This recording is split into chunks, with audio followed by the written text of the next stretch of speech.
Bonjour et bienvenue dans mon premier podcast de voyage. Je m'appelle Marion et ma mission est de vous guider au mieux en vous donnant des conseils sur mes expériences, mon savoir et de vous proposer des solutions sur une thématique de développement personnel ou de voyage afin d'évoluer en tant que personne et dans votre vie. Chaque semaine, le mardi à 18h, je vous propose un nouvel épisode sur mes phases d'introspection, de ma perception du monde et de ce qui peut vous inspirer dans le but d'éveiller les consciences. On va commencer par décortiquer la problématique. Dans ce cas-là, avoir le courage, c'est selon moi arriver à se donner assez de force dans une situation qui nous met des barrières physiques ou émotionnelles. Partir vers l'inconnu serait plutôt ici découvrir de nouvelles expériences sans savoir ce qu'il va se passer demain. Nous avons ici deux fortes idées qui peuvent être compliquées à surmonter pour nous. Vous vous rappelez la semaine dernière, dans mon podcast Développement personnel, j'ai parlé d'une montagne qu'on visualisait au lieu de visualiser chaque petite pierre à rajouter pour en faire une montagne. Ben là, c'est la même chose. Quand on se dit « je vais partir à l'inconnu », entre guillemets, que ce soit dans n'importe quel domaine, c'est très difficile et ça demande énormément de courage. Souvent, d'ailleurs, on a la volonté, mais on n'a pas assez de courage pour partir. Ça peut être dans divers cas de figure.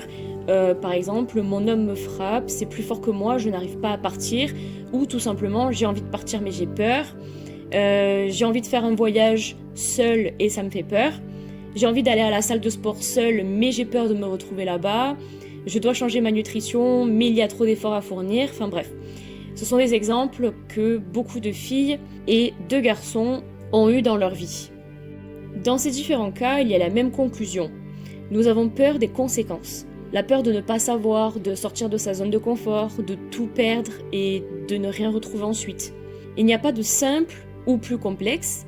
Tout dépend de ce que la personne a vécu et comment elle voit les choses. Ici, on va parler de voyage, mais ça peut s'appliquer dans tous les contextes. Pour les côtés un peu sombres de mon histoire, petite, j'ai déménagé 5 fois au minimum, du côté de ma mère et du côté de mon père. Ils se sont séparés quand j'avais 1 an et demi. Jamais eu de vie et d'amis stables. J'ai vécu du harcèlement dans tous les domaines durant de nombreuses années.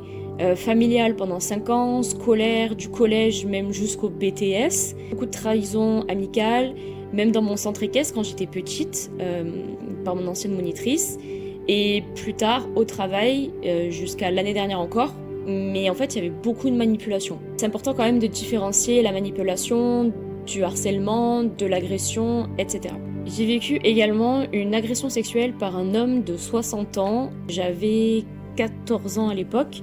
Dans la même année, j'ai appris que j'avais des troubles 10, dyslexie visio-spatiale, dysphasie de réception et dyspraxie. On en parlera dans un autre podcast. Là, c'était vraiment pour vous expliquer les points forts qui ont marqué ma vie.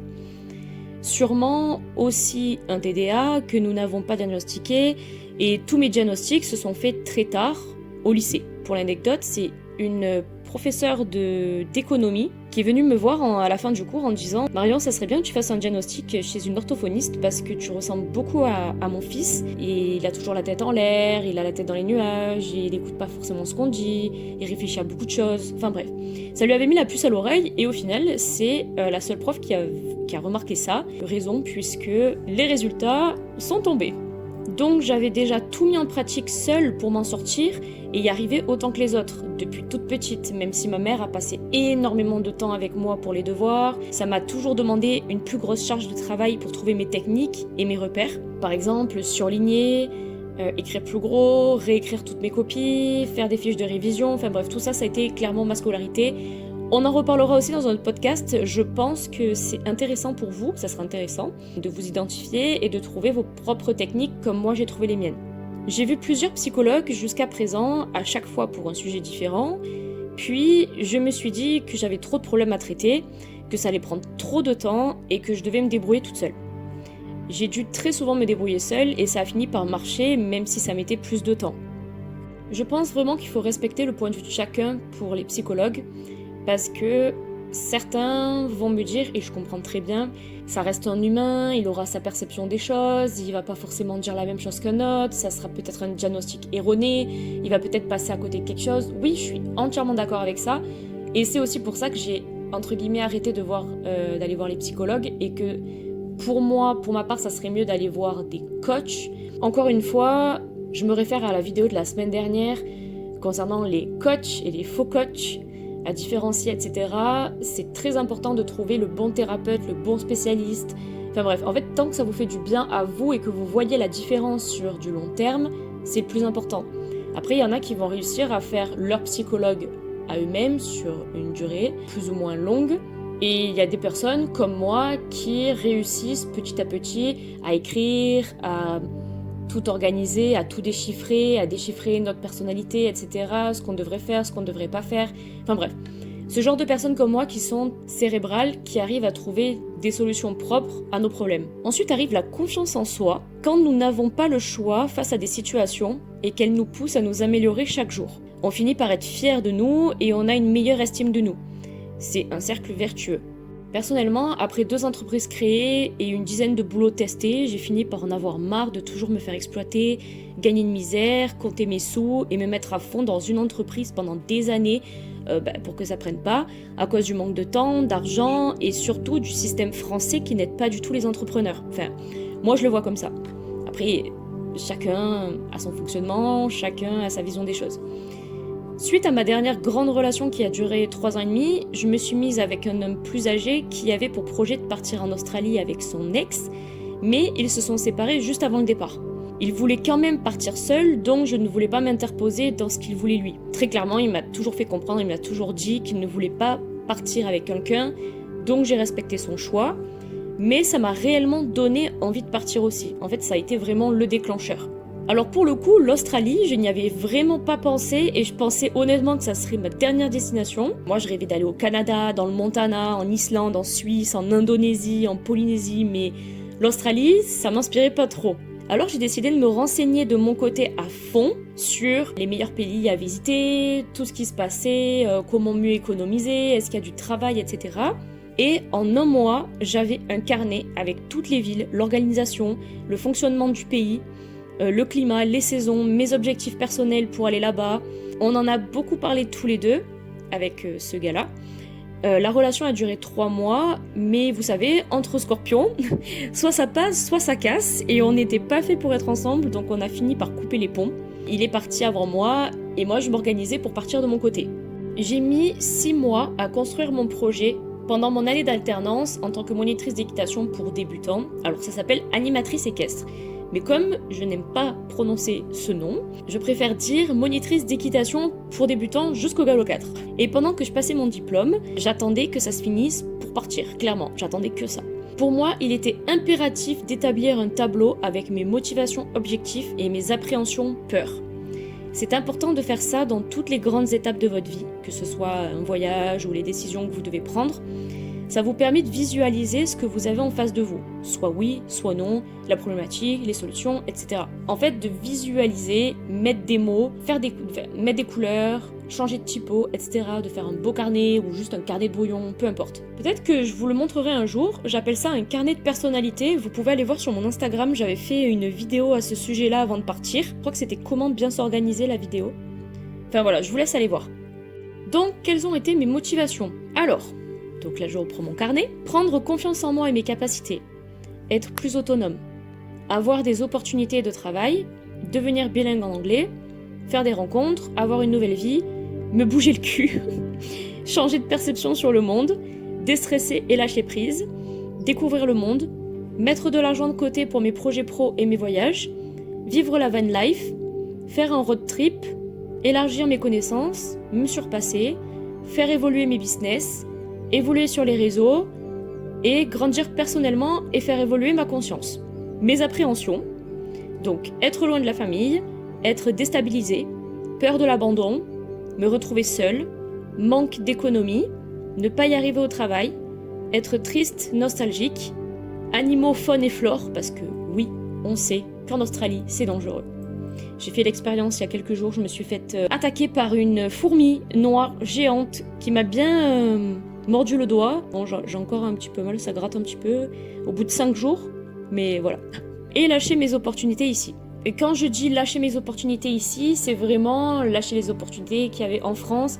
Mais honnêtement, à ce moment-là, c'était vraiment la pire période pour moi et j'avais pas vraiment d'opportunités. Tout est une question de balance. C'est comme quand vous jouez une mise au casino. Si vous êtes prêt ou prête à perdre ce que vous avez ici pour un futur sûrement plus compliqué mais meilleur pour votre bonheur, alors faites-le. C'est ce que j'ai fait.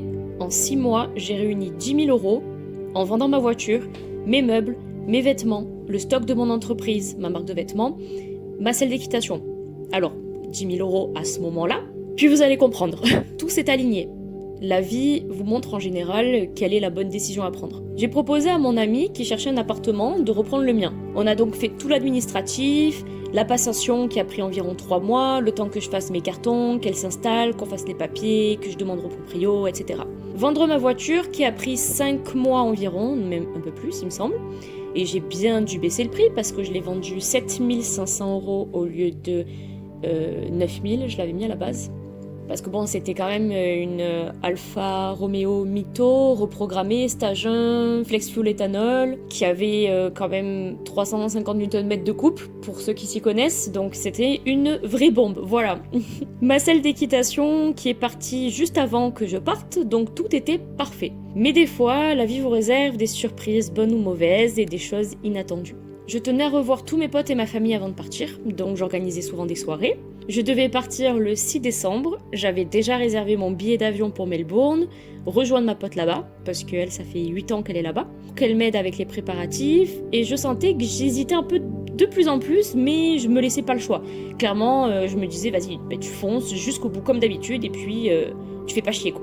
J'ai vu un médium entre-temps, le même que j'ai vu 3 fois à 3 ans d'intervalle à chaque fois, et il m'a dit, à la fin de la consultation, que je n'allais pas retrouver le fameux gars avec qui je suis restée 3 mois, ni que j'allais partir seule. Il m'a dit, vraiment, là ton gars, c'est le néant, enfin, je le vois apparaître nulle part, c'est pas lui. Il me dit, c'est bizarre, ton projet, je le vois commencer à partir de 2024, mais pas avant.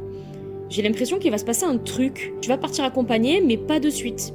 Il m'a dit, évidemment, d'autres trucs que je garde pour moi, on y croit ou non, mais c'est bien et belle arrivée. 3 semaines avant mon départ, je décide de continuer mes soirées et je retrouve un ami d'il y a 10 ans. On était au lycée ensemble, on ne s'était pas vus depuis 6 ans et on se retrouve à danser, chanter, faire à manger chez lui. Bref, une trop bonne soirée. Puis, on se raconte un peu nos vies et je lui parle de mon projet d'Australie. On s'était beaucoup parlé par message, mais je lui en avais pas parlé avant. Le lendemain, jour de mon anniversaire, le 3 novembre, on s'embrasse et je rentre chez moi. On se revoit un peu tous les soirs, je lui dis que je pars, mais on décide de se mettre ensemble quand même. Comme mon billet était pris et qu'il n'avait pas assez d'argent de côté, il décide de continuer à bosser et de me rejoindre en cargo 3 à 6 mois ensuite. Il a toujours rêvé de partir en bateau, de faire des voyages en bateau. Ma mère m'a dit quelques fois que je ne partirais pas le 6 décembre, elle le sentait vraiment pas non plus. Mais je restais quand même tête baissée, je me suis dit, non, qu'est-ce qui peut arriver, c'est bon, maintenant que j'ai pris mon billet, c'est bon, je pars, j'assume, je fais mon truc toute seule, et ça va me faire grandir dans tous les cas. Le 28 novembre, un samedi matin, on était vraiment très proche de la date de départ. J'avais la voiture de ma mère et de ma sœur, vu que je n'avais plus de voiture, je partais en direction de chez mes parents, de chez mon copain, et en rentrant sur l'autoroute, sur une grande bretelle, j'ai perdu le contrôle dans un virage et je me suis pris les 2 terre-pleins en béton. Je vous la fais très courte, voiture à la casse, une journée d'hôpital à passer des examens, c'était très très long. Prise de sang, puis ils m'ont laissé sortir à 21h. J'ai pris un taxi et je suis rentrée chez ma mère. Durant toute la journée d'hôpital, j'ai pris conscience de ce que je faisais. J'ai eu vraiment la peur de partir seule à ce moment-là. Peur qu'il se passe quelque chose de similaire là-bas et que je sois toute seule. Et surtout que là-bas, au niveau médical, il y a 3 semaines, on a payé une consultation de 3 minutes 83 $. Ce qui fait à peu près, il me semble, 75 €.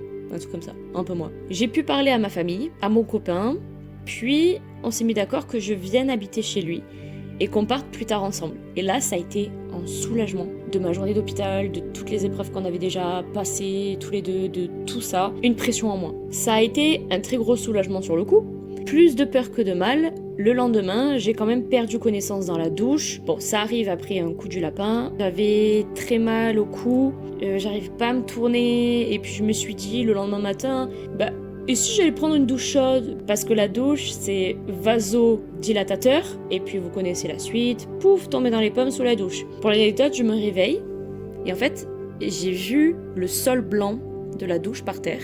J'ai cru que c'était le mur de l'hôpital que je regardais vers le haut. Je sentais pas du tout l'eau qui coulait sur moi, et je l'ai senti peut-être 1 ou 2 minutes après, le temps que je reprenne connaissance. J'ai regardé, et là j'ai compris que j'étais pas du tout à l'hôpital et que j'étais juste chez ma mère. Mais combien de temps j'ai perdu connaissance, j'en ai aucune idée. Ma mère, elle est infirmière, donc elle est arrivée de sa tournée, elle est rentrée, elle est venue, elle m'a retrouvée par terre, j'avais 8 de tension. En plus, à ce moment-là, je devais faire mes cartons parce que je devais céder l'appartement à ma pote. J'étais fatiguée, j'avais des courbatures de partout, j'avais la minerve. Fini mes cartons, j'étais lessivée, mais lessivée. Mon copain, sa voiture ne marchait pas, il pouvait pas venir parce qu'on n'était pas dans le même département. Enfin bref, ça a été, mais des complications. Mes cartons étaient dispatchés un petit peu chez ma mère et chez mon père. Et je devais prendre juste les sacs nécessaires pour aller chez mon copain, pour déménager chez lui tout simplement. Sauf que je devais prendre le train à la base pour y aller. Je lui ai envoyé la photo avec mon appartement rempli de sacs. Et je lui ai dit, je crois que j'ai un souci, ça rentrera jamais. Et il m'a dit, c'est bon, t'inquiète, je viens te chercher avec la voiture. Donc il a acheté une batterie. Le lendemain, il est venu me chercher. Enfin bref, ça a été compliqué. Il m'a fait aussi le double des clés dans la même journée. Enfin voilà, on s'est précipité. Vraiment, tout est allé super vite. Puis, je reviens un petit peu sur mes blessures. Rien de grave. Mis à part la marque de la ceinture que j'ai gardée plus d'1 mois. Grosse douleur à la cage thoracique que j'ai gardée 1 mois. Et mon cou, ça allait à peu près au bout de 1 à 2 semaines. Petite parenthèse, mais quelques mois avant, j'avais rencontré un mec sur Tinder. En parlant au fur et à mesure de la soirée, me dit qu'il est voyant. Et à la fin de la soirée, il m'a dit, il faut que je te dise un truc, fais attention en conduisant. Fais attention sur l'autoroute de nuit. Alors lui, il m'avait dit de nuit, ça s'est passé le matin. Mais ça s'est bien passé en voiture sur une autoroute et je trouve ça incroyable. C'est d'ailleurs la seule fois où j'ai accepté de rencontrer un gars de Tinder. Il ne s'est strictement rien passé, juste de très longues discussions à Marseille pendant des heures parce qu'il connaissait pas Marseille. Et j'ai pris ça comme un signe. Il m'avait dit d'autres choses, mais encore une fois, on y croit ou non, je trouve ça fou. Suite à tout ça, j'ai emménagé chez monsieur, et suite à de nombreux problèmes-solutions, nous sommes partis le 12 juin 2024, soit quand même 6 mois après ma date prévue de départ, et bien en 2024. J'ai dû retravailler, retrouver un travail, lui aussi, pour mettre de l'argent de côté, parce que du coup j'avais perdu de l'argent en payant le loyer, que je n'avais absolument pas prévu de retravailler en France, ni de repayer des loyers. Donc ça a été un enchaînement assez compliqué, et puis bon, dans l'histoire j'ai perdu juste 2000 € sur mes 10 000, donc ça va. Nous avons donc atterri à Brisbane, et non pas à Melbourne, et d'ailleurs je n'ai plus de nouvelles de ma pote depuis des mois. Puis, honnêtement, on est allé à Brisbane, Melbourne, Adélaïde, et pour l'instant, Melbourne, on n'a pas vraiment aimé parce qu'il pleut tout le temps. Il fait vraiment pas beau dans le sud de l'Australie. Après, on n'y est pas allé pour faire la fête, honnêtement, parce qu'apparemment, c'est vraiment une ville de fête, on y est allé quand il pleuvait et tout. C'est pas vraiment la meilleure saison pour y aller. Tout ça pour dire que, quelles que soient les embûches de la vie, quand on doit partir, il y a des signes qui ne trompent pas. Je n'arrêtais pas d'être malade, les jobs et les formations que je faisais ne me correspondaient pas. J'avais des soucis avec ma voiture, problèmes d'administration, problèmes avec mes relations amicales et sentimentales, tout ça en France au même moment. Et je me dis que j'ai acquis de l'expérience avec tout ça, mais que c'est ok de laisser ça de côté et de le reprendre plus tard. J'ai ces formations-là, donc peut-être qu'elles ne me servent pas de suite, mais que dans 5 ans elles me serviront, ou dans 10, 20 ans, on n'en sait rien. Je pense sincèrement que tout passe par la vision que l'on a sur les choses. Si on les voit de manière compliquée, ça sera compliqué. Si on les voit de manière compliquée, ça sera compliqué, c'est aussi simple que ça. C'est du travail à fournir pour voir les choses simplement, car l'humain a une énorme capacité à tout remettre en question. C'est vraiment du lâcher-prise, décortiquer la situation compliquée dans laquelle on est, et l'abandonner pour aller vers l'inconnu, mais forcément vers quelque chose de meilleur. C'est pas un abandon dans le sens un échec. Dans tous les cas, même un échec, ce n'est pas grave, ça rend beaucoup plus fort, et ça forge. C'est juste savoir abandonner quand c'est trop compliqué pour vous et que vous vous sentez submergé par ça. Et c'est ok d'abandonner une idée, un projet, quelque chose, quelqu'un, de suite, mais de le reprendre plus tard, c'est pas grave. Quand j'étais dans mes relations toxiques, mes potes me disaient « T'imagines comme t'es heureuse là ? Alors imagine avec le bon comment ça sera. » La vie est faite de plein de rebondissements et c'est ça qui fait la magie de l'instant présent et les difficultés. Si je n'avais pas vécu toutes ces galères, comment je verrais les choses? Est-ce que j'aurais eu le courage de partir? Il n'y a pas d'âge pour partir. Une femme de 47 ans m'a félicité sur les réseaux, mais c'était à moi de la féliciter encore plus vu son âge et les responsabilités qu'elle avait. Elle a quitté son CDI pour aller voyager. Donc, aucune excuse n'est bonne pour rester dans votre zone de confort. Oui, mais j'ai mon travail, j'ai ma famille ici, j'ai mes enfants, j'ai une maison, j'ai une femme, j'ai des factures, j'ai un mari, une femme, peu importe. Quand on veut, on peut, il y a toujours des solutions. Je répète, il y a toujours des solutions. Elles sont souvent devant vous d'ailleurs, et vous ne les voyez pas. Partir seul demande un minimum de préparation physique et mentale. Faire le tri de ses affaires, vendre tout le matériel, préparer son sac, dire au revoir à ses proches. On ne peut pas décider de partir du jour au lendemain comme ça si c'est pour une longue durée, enfin, j'appelle ça une longue durée au moins 6 mois. Il faut établir un budget et ça dépend dans quel pays vous voulez aller. Se renseigner sur le pays, faire le taux de conversion, choisir une banque, un forfait, etc. Bref, tout pour vous éviter un stress supplémentaire parce que déjà partir loin de sa famille, c'est un stress, même si on ne le montre pas directement. Ça veut dire aussi faire le tri de sa vie, que ce soit matériel ou affectif. Il y a des amis, entre guillemets, qui ne m'ont jamais demandé comment j'allais depuis que je suis en Australie. Ça fait quand même 3 mois, et c'est comme ça fait un bon tri naturel, il faut l'accepter même si c'est difficile. Parce que j'ai toujours eu des difficultés à dire au revoir, je suis toujours moi revenue la première, toujours, et c'est épuisant à la longue. Ça veut dire aussi surmonter les épreuves difficiles avant le départ, retard administratif, retard dans les ventes, tout gérer à la fois, disputes avec les proches, incompréhension de certains, les personnes qui ne vont pas vous croire, les personnes qui vont pas croire en vos capacités, qui vont vous juger, qui vont vous transmettre leur peur. Personne ne doit se mettre en travers de votre décision. C'est un choix personnel qui est réfléchi, alors il se respecte. Mais si on prend soin de chaque petite pierre, alors ça fera une belle et grande montagne franchie. Vous voulez des réponses plus concrètes ? Votre mari ne veut pas vous suivre ? Partez sans lui. Vous avez une maison, un CDI, quittez tout pour partir. Vous avez des enfants, partez avec eux. Ils sont scolarisés, soit vous attendez quelques temps, vous programmez le voyage et vous partez quand ils sont plus grands, sinon vous les déscolarisez. Combien il y a de parents que je suis qui font l'école à la maison et pendant leur voyage. Ils en ressortent encore plus grandis, matures, courageux. Bien sûr que c'est plus compliqué, et encore il y a des parents qui ont ça dans l'âme, et il faut attention que ce soit très bien fait, il faut quand même une bonne école à la maison, enfin voilà, il y a quand même des choses à respecter. Mais regardez les témoignages et renseignez-vous, vous verrez, c'est hyper passionnant. Tout est simple quand on le voit simplement. Le voyage est la source la plus fiable pour apprendre, faire des rencontres, partager des expériences, faire de nouveaux jobs, visiter de nouvelles cultures, parler à plein de gens, découvrir et apprendre une nouvelle langue.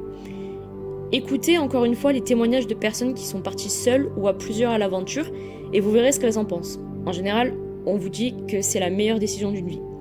Oui, il y a des galères, mais il n'y a pas de réussite sans échec. Je pensais personnellement que je n'allais jamais voyager, j'étais bien avec mes entreprises dans mon cocon, puis au final, je me suis rendu compte que non, il n'y a pas d'ego ou pas de fierté à avoir, il n'y a que les cons qui ne changent pas d'avis. Par contre, c'est quand même important de le préciser, si votre objectif est de partir pour passer à autre chose et oublier une situation, ce n'est pas le meilleur moyen, car même si vous voyagez et que vous grandissez intérieurement, vous gardez tout de même vos démons et ce qui vous ronge avec vous.